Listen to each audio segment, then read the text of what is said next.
Relationships are kind of a scam. The reason why they're kind of a scam is because we very much so take for granted that there's so much more to it than two people getting together, being attracted to each other, wanting to live with each other. And I've always seen this. I've always known this. This is what I've always thought about relationships. I always thought to myself, because I didn't enter into one until the age of 28. I've always thought, what's the fucking point of getting in a relationship if you're fighting all the time? That's what I would see in often so many relationships. If there's such misunderstanding, if it also from when I was looking at it from my own perspective, I'm like, it looks like your space now is compromised. Like the both men and women need to be up under each other all the time, and you need to do this, you got to do that. I'm like, who says you need to do any of this shit? Because it wasn't even the relationship itself. My questioning, my skepticism, it came from wondering who is setting these rules that you're following in your relationships. Like, why are you compelled to do this and do that? Like, if you don't do X, Y, Z, then your relationship isn't valid. Like, who the fuck are you? What are you basing this off of? Oh, that's good coffee. So from the very beginning, always, relationships interested me so much. And one of the other things that interested me in relationships was men and women. I noticed that they just they never communicated with each other. They never properly addressed each other's issues, shortcomings, flaws, the problems that they have with each other. Men would think that women are just, listen, this is a very cartoonish version of what I'm saying, but like, I was just watching some clips of this thing called Bridezilla, right? And I know that it's overly dramatized, and these women who are on Bridezilla, first of all, they already have a certain kind of personality type where they would even agree to be on that fucking show. But secondly, they are no doubt turning it on a little bit extra, probably a lot bit extra, because they know the cameras are watching them, and they know that that's going to get them traction and get them fame and get them views to be extra, extra, extra, extra. But my point is that the men on here, when the women are doing crazy shit, the men react exactly how I've known men to react to when a woman is being just ridiculous. The men are just like, hey, okay, I'm like, whatever. Because the reason why they're reacting in such a non-reactive way, the reason why they're not like, cut that shit out, is because, or the reason why they're not walking away is because, for one, I think a lot of these dudes have a kind of a masochistic element to their personality, for one. I mean, you must to be tolerating that. But for two, a lot of men have just concluded that that's a women. Women are just like that. Women are crazy. Women are just going to react like that. They're going to be, don't you, blah, blah, blah, blah, blah. And that's fine. Fuck no, that ain't fine. And then, and for women, when women look at men, what are men known for? Men are known for not speaking about their feelings. Men are known for not being fucking, just generally honest, but not being emotionally available. I'm a man. Football. Beer. Feelings? No. And so this dynamic has been accepted, and I've noticed that it's been accepted. And so whenever I would see issues in a relationship, whether it was from the woman's perspective or from the man's perspective, they both just would have these conclusions that, I'm from Venus, he's from Mars. There's no point. And yet they would still be together, and they would go on to have children together, and they would go on to just endure the nonsense. For what? That shows you how powerful loneliness is. That shows you how powerful this need to be societally accepted is. Because not only would these people be together, despite all their issues and flaws and how dysfunctional they are, they would even eventually get married and they would have multiple children. And it's like, cool. Not really, actually, because, man, bringing children into a fucked up relationship that sucks. Like that's where I got to get a bit judgmental and say, hey, listen, I understand the accidents. I understand the accidents and the mistakes. One mistake, okay. Two mistakes, all right, now calm down. 3, 4 mistakes, knock it off. More coffee. My indictment on the common way that we look at relationships is this. Have the kind of relationship that you believe to be compatible with you, and just be fortunate enough. It's a numbers game. look for what you need, what you want, and speak to that. And if the other person isn't willing to be compatible with what's compatible with you, then perhaps you shouldn't be in a relationship with them. Isn't the best kind of friendship a friendship where y'all actually have a lot in common, and not only that, where y'all have an understanding of each other, where y'all on the same page? One thing that I noticed about relationships, and that really prevented me from having them also, was that I noticed that as soon as you adopt the label as boyfriend, and as soon as they adopt the label as girlfriend, there's a switch, something clicks where it's like, now, hey babe, and what's that hey babe do? What does that hey babe do?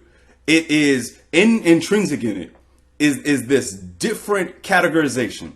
And so now, in a way, you're elevated, but in another way, you are I would say dehumanized. In a way, you're now, that same kind of respect and civility that you would probably offer a fucking stranger is gone, because now they're your babe. So when they're your babe, whether man or woman, you are now allowed to behave in all kinds of stupid ass ways, to react in all kinds of immature, unreasonable ways. Why? Because that's my babe. You know, because what do we not do? We do not behave in a particular kind of way towards people that are not super close to us. Because for whatever fucking perverse reason, we do not want to be seen as some kind of unreasonable, irrational in the eyes of strangers, acquaintances, people that aren't super close to us. But with people close to us, what do? We have permission to just act an ass. And that's love, right? I love you because with you, at my worst, you allow yourself to be an emotional punching bag for me. And I appreciate that. And so therefore I love you. Thank you for letting me beat you up emotionally. And then we can move on and love each other times 10. Yo, I just got out the shower and I'm drinking this fucking hot coffee and I got this bright ass light. I'm sweating bricks in this motherfucker. I'm sweating so fucking hard. That's that other thing that bothered me about relationship, was that with a friend, you're more likely to be reasonable, sensible. With a fucking stranger, you're more likely to engage in a kind of civility and to adopt a certain level of respectfulness. But the familiarity breeds contempt. Familiarity, it breeds contempt. And we all sign on for it. We all co-sign. My other issue with relationships, the cliche classic relationship, is space. I detest how some people, men and women, men are guilty of this and women guilty of this. You gotta be all up under each other. You gotta be all up under each other or you ain't in love. You ain't in love if you're not up in each other's space 24/7. What the fuck is that? Absence makes the heart grow fonder. Have you ever heard of that? Absence makes the heart grow fonder. It is so true. And I'm sick of myself from being in my own fucking head for too long. You think I want to be around anybody? There's no one in my life prior to my even getting in a relationship that I wanted to be around so much where it never got stale, where it never got old. That shouldn't even be. We should listen, man. That's also comes into play with this other aspect of like my issue with relationships. The loss of a sense of individuality. It's one thing, I feel one with the people I love and the people that are super close to me. Although I feel one, my sense of individuality yet remains. And I know a lot of people who are in relationships where if all of a sudden, God forbid, that person was to be plucked from this earth, they would not know who they are anymore. Or if they were just to break up, because that's essentially symbolically a death, they wouldn't know who the fuck they were anymore. They wouldn't know how to operate in this world. And I don't think that's healthy. I think that it would behoove us to take advantage of the luxury of first world civilization, of the luxury of existence in this particularly safe place, especially in contrast to past historical fucking oppression. We can learn so much about ourselves, and we can pursue all kinds of hobbies, and we can draw heaping amounts of strength from a intimacy with who we are inside and with who we believe ourselves to be and who we want to be. And I feel like when you, at an individual singular level, choose to find your own sources of strength, your own sources of happiness at an individual singular level, without anybody else, as far as anybody else in terms of that attachment, not anybody else like in the most literal sense, but I mean when you're just searching for what is compatible with you, and then you unite with anybody, whether it's a friend or a significant other or a person you're dating. I feel like when you're, this is when, like, I have a friend who, one of his best experiences with uniting with a woman was when he was trying to become his best on his own. And then after he became his best on his own, and he met up with this girl and for the first time, it was the most awesome thing for him and the awesome thing for her, because he, at a singular individual level, was trying to be his best. And that's my experience too. All of my best romantic encounters, or really my own, but just the one best romantic encounter, because I didn't really do that until I was like fucking 28 years old. My best romantic encounter was when I was at a singular level, just trying to be the best Marcus I could be. And then that person, when you meet them, they get a taste of that, right? But my point about that is, we're often not trying to be the best Jane, the best Ashley, the best John, the best Artemis. Why did I say Artemis? We're often not trying to be our best self and then meeting up with somebody else. We're often trying to look for somebody else to make us our best self, or looking for somebody else to complete us. Y'all know, I take issue with that Jerry Maguire shit, you complete me. No, I rather you supplement me. You supplement me. How about that? How about that? It is an unfair burden to place upon another person to look for them to complete you.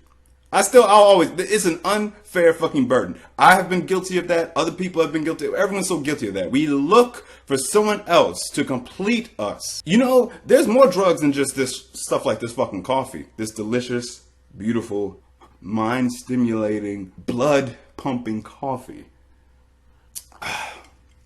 That makes life okay. There's more drugs than just the chemical coffee. The other kind of drug, just like that movie with Jake Gyllenhaal and my girl Anne Hathaway. I'm about to call her Annie Hathaway. There's more drugs than just the drugs we ingest. Oftentimes we're looking for love to be our drug. We're looking for romance, and what do we often do to maintain that drug's potency? We often don't want to take out the fiction of that we're creating in our head. We often are enduring the drama because we believe that to be a part of it. We often are looking for this. We often are indulging drama for the sake of it because it's fun and it's theater. But man, you're wasting your fucking time oftentimes. Like what's the point of the fighting back and forth and the drama and the conflict? Like, are you growing? Like, I guess if you don't give a fuck about growing, then just keep it moving and just do what you're doing. My main point is, don't let society tell you what your fucking relationships should be. Don't rush into marriage just because this world is saying you should be married. Don't rush having kids just because this fucking world is telling you you need to have kids. Do you want to fucking have kids? Do you want to fucking be married? If you do, fine. Fine, but just be honest with yourself. Is that really what you want? Is that really truly what you want? Or are you doing this because you believe this is what you're supposed to be doing? Are you doing that kind of shit because you just believe that this world and society, your particular specific network, will smile upon you? But listen, and that feels really good to be validated by your peers, to be validated by this world, and to, in their eyes, be legitimate. But that only lasts for so long. The reason why there's so much divorce is not because people were not initially in love. I don't believe that. I mean, this is just me jumping out on a limb here. But I don't believe that all those divorces, that those people, when they got married, they weren't in love initially. I believe that they were in love. They just had a major misunderstanding and a major dishonesty and a major fucking narrow-mindedness towards what love is, what love should be. And I believe a big part of their motivation to get married was, one, this feeling, this assumption that love has this automaticity to it, that it will just guide you wherever you need to go, that it will grant you wisdom. It's like a fucking magical sort of feeling, an emotion, a state of being that it's gonna teach you what you should be doing. It's going to solve all your problems. They have this notion about love because music and movies have told us this, because we have all these kinds of grandiose notions about what love is and what love should do, especially romantic love. And two, they know that their peers in society smiles upon them for it. They congratulate you for it. They nudge you in that direction. And who are you to challenge that? Who are you to think twice about that? They must be right. There must be something to it. There must be some kind of sense about that.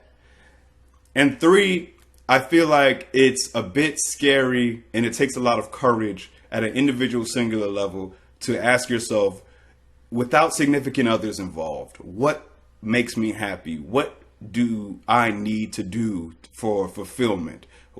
How can I go about finding strength? How can I deal with loneliness? I think it's just a fear of being alone. It's a huge part. Loneliness sucks. And when you have this opportunity to be wedded to this other person, again, that drug, I feel like we cannot underestimate. We should not underestimate the power of love in the drug-like sense. The high it gives you, the sense of it's an illusion though, this sense of security, that sense of men and women both want that kind of security. And men and women both want families. And plus, bottom line is, we're fucking wired to want to procreate. Most of us. And we're wired to want these families and these units. It's perfectly, it's understandable. If I was a king, I'd probably have 100 children or something. If I grew up, I know that, like, when I'm honest and speak to my primitive side, were I to be born in a time when I was a king and I just had all the opportunity in the world and had all of the luxury and it was just completely amoral, whatever I did was right. Yeah, sure. I'd have like a little village of children. Just fuck it. I'd have children everywhere. I'd be Genghis Khan in that shit. 100%. But we gotta have the courage and the honesty about where we are in this current modern day world and what's best for us, what's healthiest. Doesn't make sense to be having children out there or to have any children at all if you yourself are not a stable individual, if you yourself do not have the wisdom to guide yourself correctly and you don't know what you should be doing. Doesn't make sense to have children just for the fucking sake of it. Doesn't make sense to get married to a person just because you have strong feelings for them. Why married? Why can't you wait X amount of years? Do you feel pressured by society? Do you feel like you need to do it just because on paper that's what you're supposed to be doing? Is it true? Do y'all truly have a healthy relationship? Do you truly have conversations that are transparent and vulnerable, where you're both honest about each other's feelings, where neither of you are trying to one up the other and you're really trying to build a bridge between the other, and there's really a friendship there, there's really communication there? Is that really what it is? If it is, cool. If you really truly, upon your own original thoughts, have come to the conclusion that being in a relationship, or not even a relationship, having the specific kind of relationship, the archetypal relationship that we have come to know, if that's what you should be doing, then that's what you should be doing. But don't forget that we are very much so misguided and deluded about what a healthy relationship is. Men tend to have all these dehumanizing notions about women. Women have all these dehumanizing notions about men. And we just are misunderstanding each other constantly. And by the way, most importantly, we're misunderstanding each other constantly because we don't understand ourselves. Oh shit, I almost spilled coffee. We do not understand ourselves. If you don't understand yourself, man, and if you don't have the emotional toolkit to comprehend and check yourself, how the fuck are you and this other person going to have a harmonious relationship? I guess because here's also what it is. I have a high standard for friendships. So also I have a high standard for relationships. And by high standard, this is what I mean. If there is to be any stress in my friendships and relationships, if there is to be any significant kind of stress, that shit needs to come from the outside world, from outside the bubble of my friendship, from outside the bubble of my relationship. If me and anyone close to me, friend, significant other, have issue, that shit needs to be solved immediately. Conflict resolution, energy needs to be invested into that shit 100%. Because my belief is that this world's already super unfair. This world's already super antagonistic and hostile towards you. Our friendships, our relationships, our home, that should be a sanctuary. That should be where you can not expect to find an enemy. But oftentimes, who is our worst enemy? It's not only ourselves. Yeah, we are our own worst enemy. But also it's the people closest to us. Because we're cowards. And what we do is we fight with the people closest to us because they're the easiest, they're the most available. And hurt people hurt people. Oftentimes, those we love are the people that hurt us, and we do not address that. It's a lot of dysfunction, a lot of unhealthiness. I believe that the people closest to you should be your companions, your teammates. There should be no friendly fire. And if there ever is, it should be addressed. Anything less than that, to me, is complete bullshit. And it's pointless. Because, again, this life's already fucked up enough. There's already enough people that are hostile and aggressive and that are your enemies. If your loved ones are also your enemies, on and off, on and off, on and off, arbitrarily, randomly, or consistently, whatever it is, what the fuck? What the fuck? What are we doing? What are we doing there? So, that's my feeling. That was my rant. Relationships, I think we really, really, really don't know what the fuck we're doing. And we want to believe we know what we're doing. And I guess I'm just speaking to that bullshit. So, all right. Namaste. Peace out.